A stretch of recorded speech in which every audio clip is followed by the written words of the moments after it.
बिस्मिल्लाहिर्रहमानिर्रहीम। अस्सलाम वालेकुम 10th क्लास। होपफुली आप ठीक ठाक खैरियत से हों। टुडे इन लेक्चर 4 हम यूनिट नंबर 9 केमिकल इक्विलिब्रियम का जो टॉपिक स्टडी करेंगे वो है equilibrium constant and its units. Its on page number 9 of your book. So first हम इक्विलिब्रियम कांस्टेंट की डेफिनेशन स्टडी करेंगे, बट उसको मैं आपको एक एग्जांपल के थ्रू एक्सप्लेन करूँगी। Let's consider an example. यहाँ पे हमारे पास रिएक्टेंट्स हैं A and B. Capital A and capital B जो है ये रिप्रेजेंट करें रिएक्टेंट्स को, और यहाँ पे C and D represents the products, और ये रिवर्सिबल रिएक्शन है।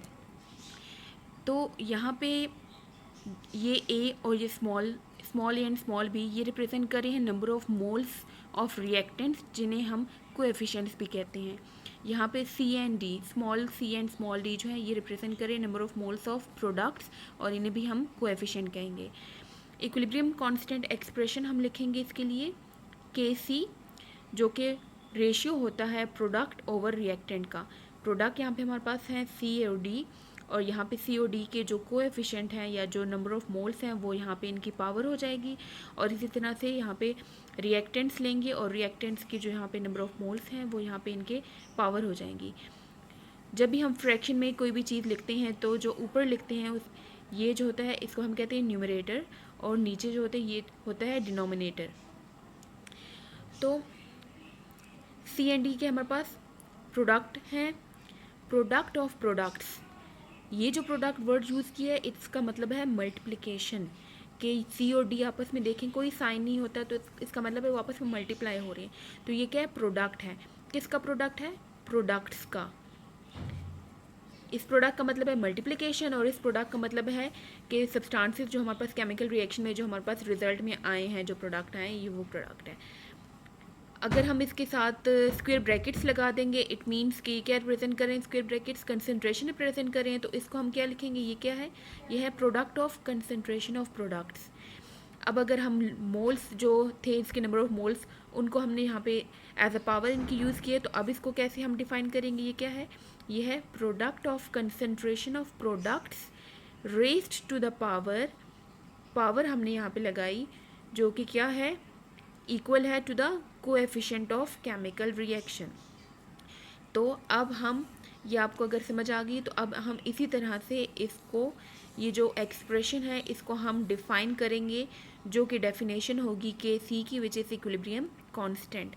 तो इक्विलिब्रियम कांस्टेंट की डेफिनेशन है रेशियो, क्योंकि ये रेशियो है। तो ratio of product of concentration of products raised to the power of coefficient to product of concentration of reactants raised to the power of coefficient. जैसे हमने प्रोडक्ट के लिए यूज़ की टर्म, वैसे ही हम रिएक्टेंट्स को भी डिफाइन करेंगे। तो ये आपकी डेफिनेशन हो गई है इक्विलिब्रियम कांस्टेंट की।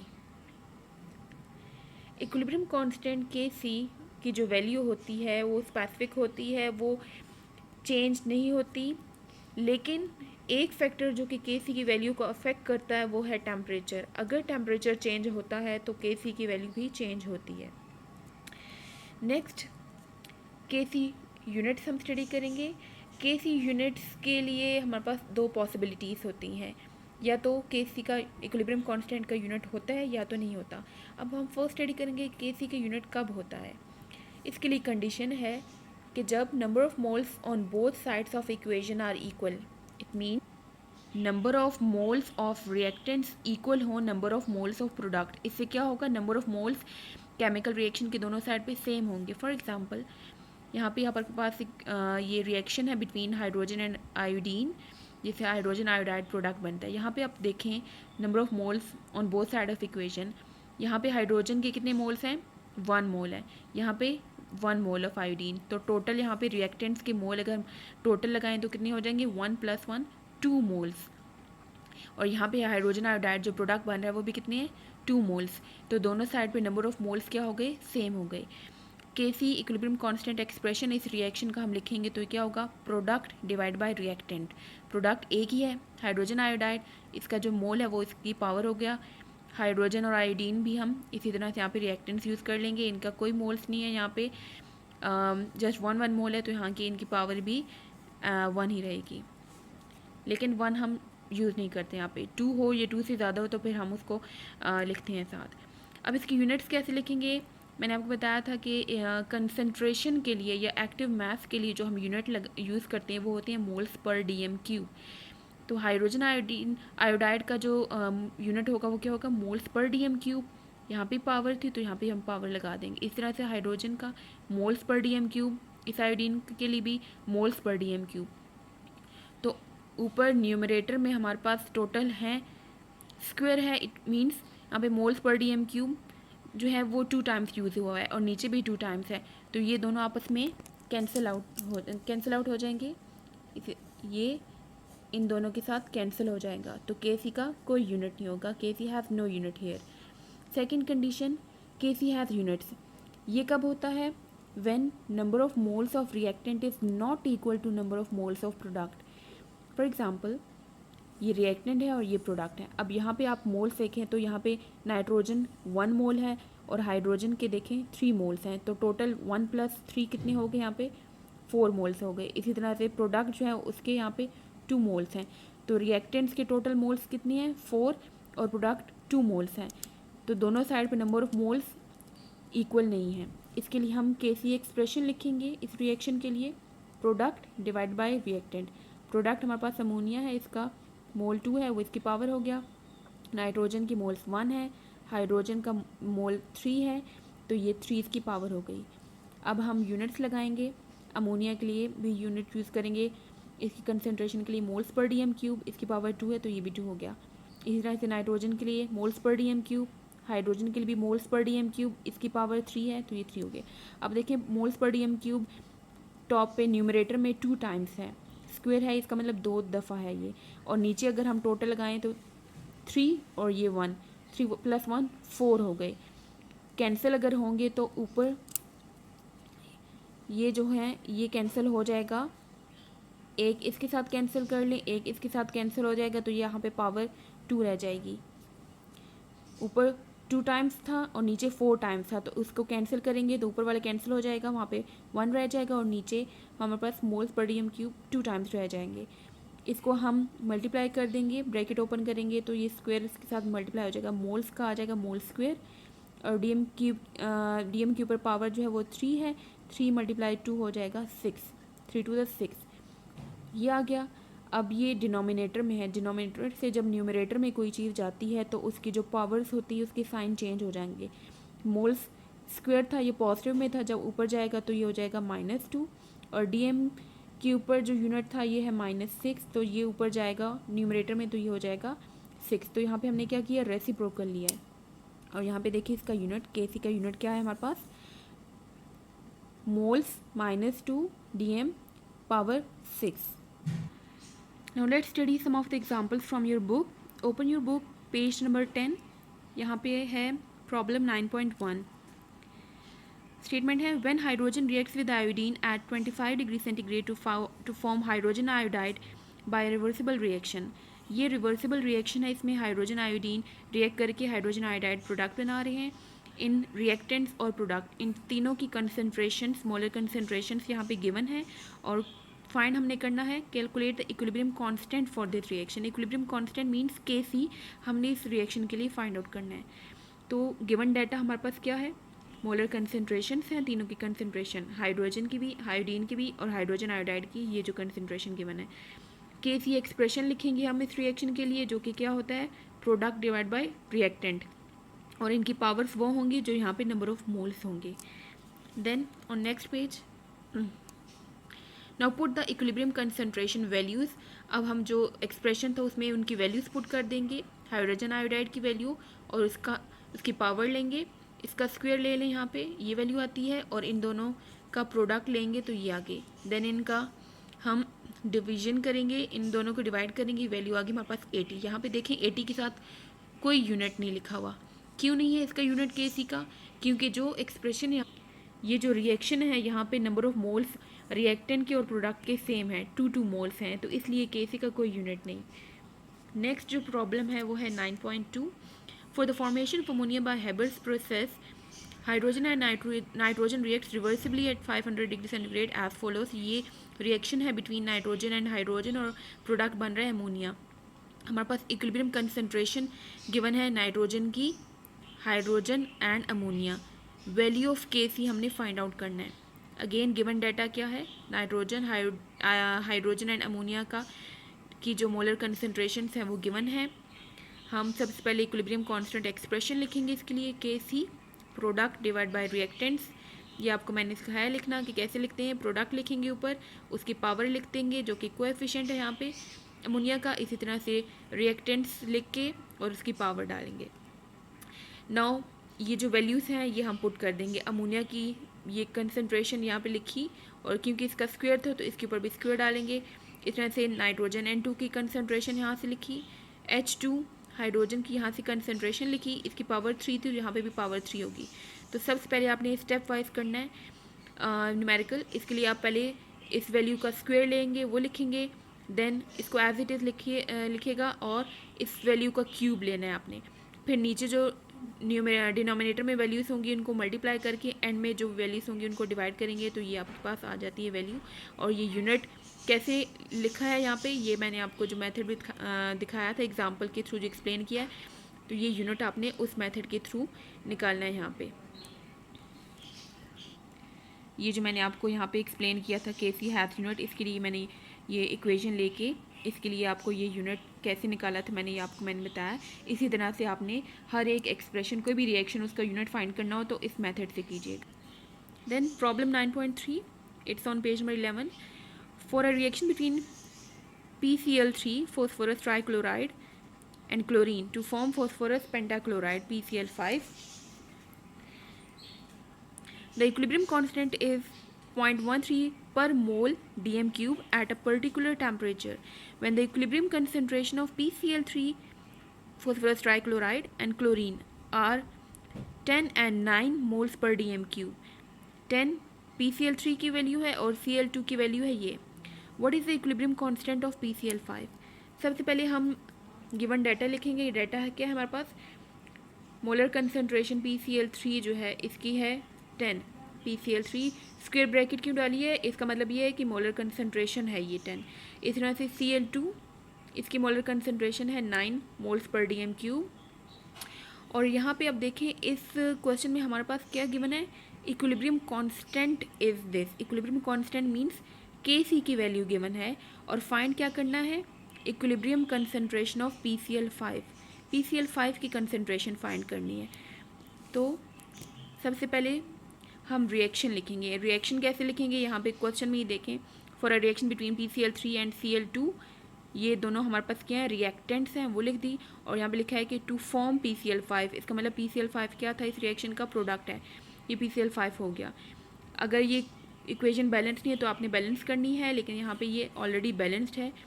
3 क्लोरीन ये हैं और 2 ये हैं, टोटल 5 क्लोरीन है और 1 फॉस्फोरस है। तो यहाँ पे भी 1 फॉस्फोरस 5 क्लोरीन, तो ये रिएक्शन बैलेंस्ड है।